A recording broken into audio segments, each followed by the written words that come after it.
आहे बघ खुर्ची रिकामी जा जा कोटे जा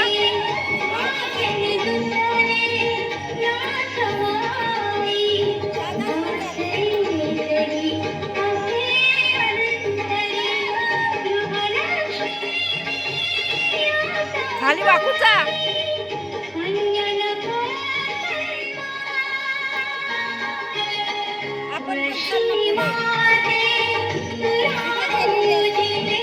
जागा कुठे आहे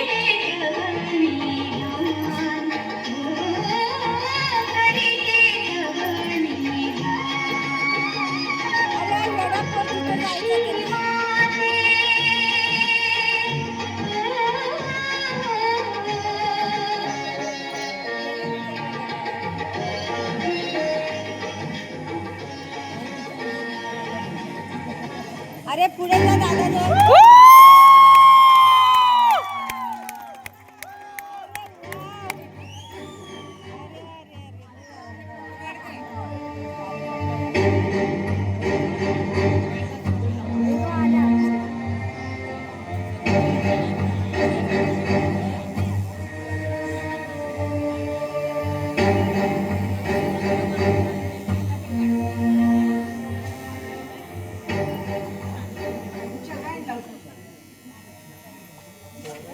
चहा थंड होईल घेताय ना जे सांगितलं चहा आणायला म्हणजे घेऊन जातो हो पण ऑफिसात जाताना तुम्हाला चहा लागतो ना हे बघ मला कशाची केव्हा आणि कधी आवश्यकता लागते याची काळजी तू करू नकोस हो असं कसं म्हणतात तुमची काळजी मी नाही करणार तर कोण करणार पत्नी आहे मी तुमची चूप खबरदार आपल्यात पती पत्नीचे नातं लावलं तुझा पती मेला फार झालं तो लग्न मंडपात ज्या वेळी तू गळ्यात घातलेली वरमाला मी तोडून फेकून दिली त्याच वेळी आपल्या पती पत्नीचं नातेही मी तोडून फेकून दिली किती विषारी शब्द ऐकवले विषारी हे शब्द तुला विषारी वाटले तुझ्या बापानं भर मंडपात मला विषारी शब्द ऐकवले ते तुला विषारी वाटले नाही तुझा बाप सबंध मंडपात फिरून माझी इज्जत कवडीवर ठरवली ते तुला विषारी वाटले नाही आग आग झाल्या माझ्या अंगाशी कौशल्य उदट पेटलंय माझं त्यावेळी वाटत होतं जा पुढे जागा आहे का गळ्यात घातलेल्या वर पाण्याने तुला गावाचं गळा उलून पडलं. लांबून चांगलं दिसतं ग पण एवढं संतापण्यासारखं झालंय तरी बसा काय काय झालं नाही ते विचार. ए बसा लवकर संवाद साधायचा बघूया. लवकर 10 तोळ्याची माळ गळ्यात घालून गळ्यात कापल्या तुझ्या बापाने बांधलं जावयाची समजूत करून मुलीला पाठवले संसार करायला लंकेची पार्वती म्हणून खरं म्हणजे 10 तोळ्याचे दागिने किंवा 5 लाख रुपये घेतल्याशिवाय उदास राहत नव्हतो लग्नाला पण तुझा बाप संबंध मंडपात माझी इज्जत वाटी दिली ना पैशाची भीक मागत पण कोणीही भीक घातली नाही त्याला शेवटी रडत भेषण येऊन माझ्या पायाची 8 दिवसाची मुदत मागितली आणि मी त्याला ती मुदत दिली आणि लग्न केलं तुझ्याशी जयश्री गेल्या 8 दिवसापूर्वी तुझ्या मृगजळीच्या मागे खोट्या अभ्यासाने धावत होतीस ना ते मृगजळी संपले आणि तुझ्या बापाला दिलेली मुदती बऱ्या बोलणं निघून जा बाहेर नाही हो तुम्हाला काय म्हणायचं माझ्या बापूने तुमच्या फसवणूक केली तुझ्या बापूने अक्षमा प्रकरण केली मिळते नाही हो. माझ्या बापूने तुमची फसवणूक नाही केली माझी गरीब बिचारी बापू कधीच कुणाला फसवणार नाही त्याने फसवणूक केली असेल तर स्वतः त्याला खाऊ शकतो. 10 तोळे सोनं ते त्यांच्या मुलीच्या अंगावर नाही घालू शकत तरी त्याने तुम्हाला शब्द दिला तो केवळ आपल्या मुलीच्या मायेपोटी किंवापोटी त्याला वाटलं मुलगी एकदा लग्न होऊन सासरी गेली संसाराला लागली की तुम्ही दागिन्यांचा आणि पैशाचा विषय विसरून जाल अशी कल्पना होती हो माझ्या बापूंची मग आता माझी कल्पना आहे जोपर्यंत तुझा बाप 10 तोळे दागिने किंवा 5 लाख रुपये माझ्या पायाच्या नोंदीत नाही ना तोपर्यंत तू माझी पत्नीच काय माझ्या पायाची दाशी सुद्धा होऊ शकणार नाही गेले 8 दिवस तुला या संबंधी काही बोललो नाही पाहुण्यांच्या गडबडीमुळे तुझ्यावरील खोट्या थट्टा मस्करीचा मुलांना चढवला होता आता सगळे पाहुणे निघून गेलेत आणि त्यांचा पाठोपाठ तुलाही जाऊ लागणार मी कुठे जाऊ सत्यपतीचा माप ओलांडून तुमची पत्नी म्हणून या घरात प्रवेश केला इथेच जगण्यासाठी आणि इथेच मरण्यासाठी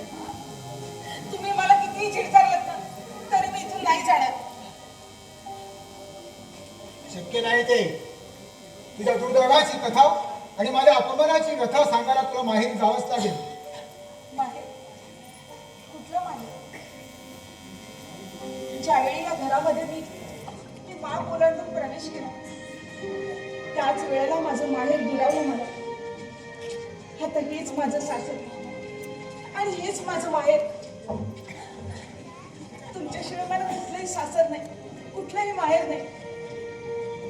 बाप ज्यावेळी मुलीचं कन्यादान करतो ना त्यावेळेला तो माहेरच्या सगळ्या नात्यांचं दान करतो. मग सासू सासरे हेच तिचे माता पिता, दीर हेच तिचे भाऊ आणि नंदा ह्याच तिच्या बहिणी. अरे वा, पांडित्य मात्र छान करते. पण तुझ्या या पांडित्याला 5 लाख रुपयाचे झाले नसतील ना तर कौतुक केलं असते मी तुझ्या पांडित्याचं. हे श्री, बरा बोला निघून जा माहेरी आणि बापाकडून पैसे घेऊन सुखाने संसार करायला यायचं नाही. हा अपमानित होऊन उद्ध्वस्त संसाराचं चित्र दाखवून मी माझ्या माहेरच्यांचं जीवन नाही उद्ध्वस्त करू शकत. नका नका असे इतके निष्ठुर हो. लग्न मंडपात चाललेला तो मंत्रघोष अजूनही माझ्या कानात घुमतोय.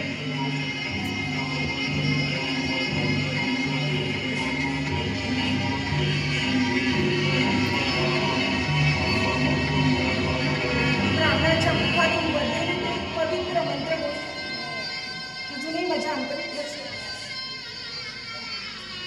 पदराला बांधलेली ती लग्न गाठ, त्या गाठीचे बळ अजूनही केलेले नाहीये. अंगावरची मुली हळद अजूनही पुरती पुसली गेलेली नाही. आपल्या दोघांच्या गळ्यात पडलेले तर वरमाला हीच वर मला जहरी नागरीसारखी टोचत होती. ब्राह्मणांचा निघाला तो मंगळ घोष तप्त तेलाप्रमाणे कानात टोचत होता. सप्तपदीची पावले चालताना आणि हुंडा घेणारा नवरदेव म्हणून लोकांची कुशीत नजर पाहताना आगीवरून चालण्यासारखे चटके बसवते माझ्या पायाला. ते चटके तुझा बाप माझ्या पायाशी पैसे होताना आला काय तर ते बरे होणार नाही. जयश्री, तुझ्या तरुण वाणीला वाहणाऱ्या आसवाने तुझ्या बापाने माझा केलेला अपमान धुवून जायचा नाही. बऱ्या बोलून निघून जा माहेरी. जा, चालती हो इथून. माझा घरी नाही का नाहीस तू? पण माझा निर्णय आहे. मी या घरातून जिवंतपणे अजिबात जाणार नाही. गेलेच तर मरण पत्करून जाईल. असं मग मर, निघाच मर. तडफड मग. पण मरण काय?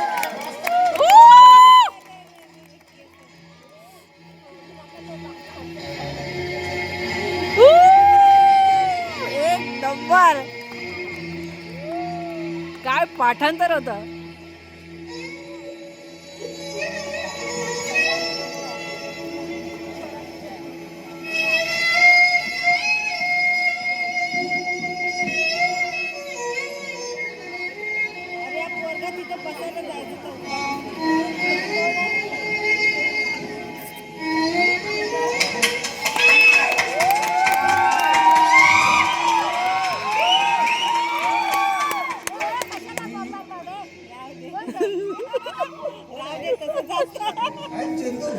चंदू तिथे वर गुड भावाजी. हा, तू रडतेस? कोण आहे? यू आर रेडी बक्सा बक्षी. अच्छा. What is wrong with you? अरे बापरे. कमाल आहे वहिनी. माणूस कधी सहज रडतो का? आता मी एखाद्याच्या लग्नाला गेलो आणि मला सहज रडण्याची हुकी आली तर मी भोकाड बसून रडेन का? नो नो नो, अजिबात नॉट भोकाड बसीन. तुझ्या रडण्याचं कारण वेगळंच आहे वहिनी. मला माझ्या माहेरच्यांची आठवण आली. हे होईना अस्सल बात. Now you are correct talking. वहिनी, माझ्या मराठी का म्हटलं इंग्रजीचा राग तर येत नाही ना तुला? नाही, तुमचं इंग्रजी ऐकून मला खूप बरं वाटतं.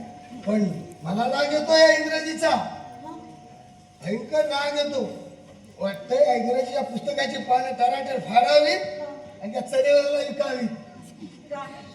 इतका का राग येतो तुम्हाला इंग्रजीचा? कारण मला भोपळा मिळतो म्हणून. अच्छा, असं होय, म्हणून तुम्हाला एवढा राग येत होता. हा, आणि तोच राग काढण्यासाठी मी मराठी इंग्रजी मिसळ करून बोलतो.